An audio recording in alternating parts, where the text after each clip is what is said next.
నీకు విజయ్ సేతుపతి గారు అంటే కూడా చాలా ఇష్టం అని చెప్పి ఆయనతో ఇంటర్వ్యూ చేసినప్పుడు నేను చాలా హ్యాపీగా ఫీల్ అయ్యా. ఈయన ఈడేం మాట్లాడ్డా సీరియల్ ఇంటర్వ్యూ చేస్తున్నాడు. అదే కదా అంటే ఇప్పుడు మనకి సీతమ్మకిట్ల సిరిమల చెట్లు వెంకటేష్ గారు వచ్చేవాళ్ళని పలకరించడానికి నుంచినప్పుడు ఈడేంటి సూట్ ఆన్ జాబ్ చేస్తాడు, ఈ సూట్ కని పని చేస్తున్నాడు ఏంటన్నట్టు. నాకు ఫస్ట్ ఫీలింగ్ అదే కలిగింది. నువ్వు ఎలా మంచి వైరల్ వెళ్ళింది అన్న. వైరల్ అయింది. సో సుదర్శన్ ఎప్పుడైనా అనిపించిందా అంటే నీ కెరియర్ బాగుంది, బిజీగా ఉన్నావు, కెరియర్లు అంటే నీ క్యారెక్టర్కి నువ్వు ఎప్పుడు ఒక మెట్టు పైనే పెడుతున్నావు కానీ నీకు ఇచ్చిన క్యారెక్టర్ని డౌన్ చేయట్లేదు. That is a good part. ఏమైనా చేంజ్ అవుదాం, ఈ సీట్ నుంచి ఆ సీట్కి మారుదాం నేను అనిపించింది. సీట్ వరకు ఓకే అన్న,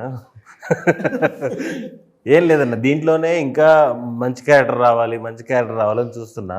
మంచి క్యారెక్టర్లే చేస్తున్నావు, నువ్వు గుర్తించట్లేదు అంత. మంచి క్యారెక్టర్ చేస్తున్నా అన్న, ఇంకా మంచి ఉంటుంది కదా, అలాగే ఇంపార్టెన్స్ ఉండి. ఇప్పుడు నాకు హే భగవాన్లో చాలా ఇంపార్టెన్స్ ఇచ్చారన్న, చాలా మంచి క్యారెక్టర్.